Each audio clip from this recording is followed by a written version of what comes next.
CBSE class 12 maths हमारा chapter है application of derivatives और हमारा टॉपिक 3 है मैक्सिमा एंड मिनिमा।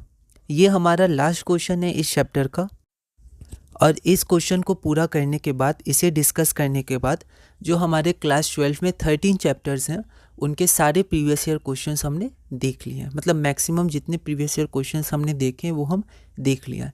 तो अब इस क्वेश्चन के बाद हमें एक आइडिया हो जाएगा कि हमारे पेपर में किस तरह के क्वेश्चंस आ सकते हैं, क्या लेवल हो सकता है। उसके बाद फिर आप सैम्पल क्वेश्चंस, डिफरेंट क्वेश्चंस को आप बना सकते हैं और अपने नोट्स को मॉडिफाई कर सकते हैं। Question number 90, a person wants to plant some trees in his community park. तो एक पर्सन को प्लांट करने ट्रीज उसके कम्युनिटी पार्क में। The local nursery has to perform this task. तो ये टास्क लोकल नर्सरी को परफॉर्म करना है। It charges the cost of planting trees by the formula CX is equal to x³ minus 45x² plus 600x। तो इससे इस equation के द्वारा वो चार्ज करती है। मतलब अगर x नंबर ऑफ ट्रीज़ है तो जितने ट्रीज़ आप लगाएंगे तो उतना कॉस्ट होगा इस फॉर्मूला के अनुसार। Where x is the number of trees and CX is the cost of planting x trees in rupees, the local authority has impose a restriction. ठीक है, पर लोकल अथॉरिटी ने रेस्ट्रिक्शन बनाया है कि एक कम्युनिटी में 10 to 20 ट्रीज ही लगाए जा सकते हैं फेयर डिस्ट्रीब्यूशन के लिए। For how many trees should the person place the order. तो एक कम्युनिटी में जो पर्सन है उसे ऑर्डर देना है, तो वो कितने ट्रीज का ऑर्डर दे। For how many trees should the person place the order so that he has to spend the least amount of money. तो उसे least amount of money spend करे, कम से कम पैसा उसे स्पेंड करना पड़े। For how much is the least amount, वो लीस्ट अमाउंट क्या है। Use calculus to answer this questions. तो इन क्वेश्चंस को आंसर करने के लिए कैलकुलस का प्रयोग कीजिए। और which value is being exhibited by the person. तो वो जो पर्सन है वो किन वैल्यूज़ को शो कर रहा है। ये question CBSE sample question paper 2018 में 4 मार्क्स का दिया था। वैल्यू बेस्ड क्वेश्चन है। एक बार आप इस क्वेश्चन को ट्राई करिए, फिर हम लोग इसे डिस्कस करते हैं।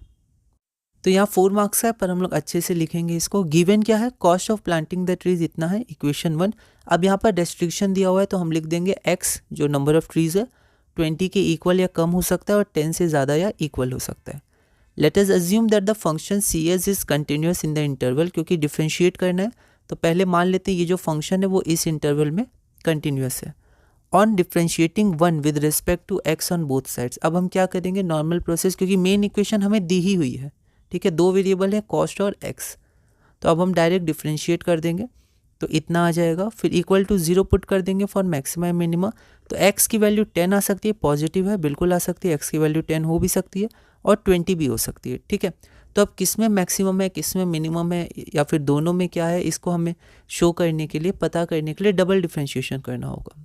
Again on differentiating 2 with respect to both sides we get C�XX is equal to इतना।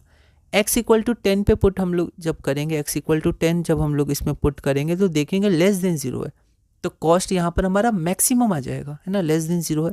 और x इक्वल टू 20 पे पुट करेंगे तो 30 ग्रेटर देन 0, मतलब जो C हमारा है वो मिनिमम आ जाएगा और हमें मिनिमम चाहिए। ठीक है, तो at x is equal to 20 the cost is minimum, क्योंकि C�XX आपका ग्रेटर देन 0 आ रहा है। तो फ्रॉम 1 अब हमारा x इक्वल टू 20। तो क्वेश्चन था हाउ मैनी ट्रीज शुड, कितने ट्रीज़ के लिए उसे ऑर्डर प्लेस करना चाहिए, तो 20 ट्रीज़ के लिए। ठीक है, और कितना कॉस्ट लगेगा, तो कॉस्ट में हम लोग 20 को पुट कर देंगे तो 2000 लगेगा। ठीक है, तो इसमें क्या है कि जैसे आप ट्रीज़ बढ़ाएंगे तो इस फंक्शन में ऐसा है कि जो आपका वैल्यू है वो घटते जाएगा ट्रीज़ का। तो ज़्यादा ट्रीज़ तो उतना कम पैसा, तो उसे पूरे 20 ट्रीज़ के लिए ऑर्डर प्लेस करने चाहिए, जो इसका एक्सट्रीम लिमिट है, इससे ज़्यादा नहीं हो सकता। तो इतने ट्रीज़ के लिए उसे ऑर्डर प्लेस करने चाहिए, तो उसे 2000 का कॉस्ट पड़ेगा। अगर वो 10 ट्रीज़ के लिए ऑर्डर प्लेस करेगा तो आप 10 को इसमें पुट करके देखिएगा तो 2000 से ज़्यादा वैल्यूज़ आएंगी। तो जितनी ज़्यादा ट्रीज़ वैसे वैसे कॉस्ट घटते जाएगा इस इक्वेशन के हिसाब से। ठीक है, तो इसलिए उसे पूरे 20 ट्रीज़ के लिए ऑर्डर प्लेस करना चाहिए और उसका जो लीस्ट कॉस्ट होगा वो 2000 होगा। ठीक है, अब has the person must place the order for 20 trees and the least amount to be spent is ₹2000। Value क्या है, तो the person cares for a healthy environment despite being economically constraint. क्योंकि उसे लीस्ट अमाउंट करना है, मतलब वो economically थोड़ा कॉन्स्ट्रेंट है। ठीक है, लेकिन फिर भी उसे इन्वायरमेंट की केयर है। The person cares for a healthy environment despite being economically constraint. तो ये हमारा रिक्वायर्ड वैल्यू हो गया, ये रिक्वायर्ड आंसर हो गया। अब मिसलेनियस क्वेश्चन है, जैसे हर टॉपिक 4 हमारा जैसे हर चैप्टर के बाद है, तो कुछ क्वेश्चन जो मिसलेनियस जो प्रीवियस ईयर क्वेश्चंस पे हमने ये क्वेश्चंस देखे, इनके अलावा भी क्वेश्चंस आ सकते हैं, आप सैम्पल पेपर्स में देख सकते हैं, है ना, और प्रैक्टिस करिएगा, है ना, मॉडिफाई करिएगा अपने नोट्स को। तो इसी क्वेश्चन के साथ हमने क्लास 12 CBSE PYQs को पूरा किया मैथ्स में। जो 13 चैप्टर्स थे, सारे 13 चैप्टर्स के PYQs हमने बहुत सारे देखे, सबकी प्लेलिस्ट है, आप चाहें तो प्लेलिस्ट से देख सकते हैं, ठीक है। और अब आपने जो नोट्स बनाए हैं उनको बस आपको मॉडिफाई करना है, और यहीं कहीं पर अगर कुछ गलती हो तो उसको आपको करेक्ट करना है, और आपसे अगर कुछ गलतियां होती हैं तो उनको मार्क करना है, ताकि अभी गलती हो जाए तो ठीक है, लेकिन बोर्ड में आप ध्यान रखें, ठीक है। और फिर हम लोग और भी कुछ मिसलेनियस क्वेश्चन सब करेंगे, क्योंकि सारे चैप्टर वाइज तो हमने पूरे कर लिए हैं। तो अब समय के साथ हम लोग थोड़ा थोड़ा कुछ बीच बीच में देखते रहेंगे, पर अब आपको और क्वेश्चंस प्रैक्टिस करते जाना है। तो बेसिक कॉन्सेप्ट्स आपको हो गए, तो आपको अपने से अलग अलग रिसोर्सेज से, अलग अलग जगह से आपको क्वेश्चंस प्रैक्टिस करने हैं, देखने हैं किस तरह के क्वेश्चंस आए हैं प्रीवियस ईयर्स जैसे, या कुछ मॉडिफिकेशन हो सकता है उनमें, पर बेसिक सेम होगा, पर क्वेश्चन के लैंग्वेज और मॉडिफिकेशन पे आपको ध्यान रखने हैं, ठीक है। जो लेटेस्ट सैम्पल पेपर्स हैं उनको आप ट्राई करिएगा, CBSE के साइट से भी जो सैम्पल पेपर हैं उनको भी आप ट्राई करिएगा, ठीक है। और धीरे धीरे अपने नोट्स बनाइएगा। बस एक बात की, जब आपने मेहनत से इतने नोट्स बनाए तो उनको रिवाइज करिएगा। मैथ्स हो, फिज़िक्स हो, केमिस्ट्री हो या बायो हो, चारों हो, तो आपके पास जो सब्जेक्ट्स हैं उनको आप रिवाइज ज़रूर कीजिएगा, ठीक है। और इनके अलावा भी आपके पास जो और सब्जेक्ट्स हैं, ठीक है, जैसे इंग्लिश हो गया, या फिर आपने कंप्यूटर या फिजिकल एजुकेशन जो लिया होगा, या और भी सब्जेक्ट जो आपने लिए होंगे, उनके भी आप अच्छे से नोट्स बनाइए और अच्छे से रिवाइज करिए। क्लास 12 बोर्ड बहुत ही इंपॉर्टेंट है ना, तो इसलिए आप इन चीज़ों को ध्यान रखिएगा। अपनी गलतियों को अपने लैंग्वेज में लिखिएगा, अपनी तरह से लिखिएगा, आपके नोट्स हैं, आपको पढ़ना है।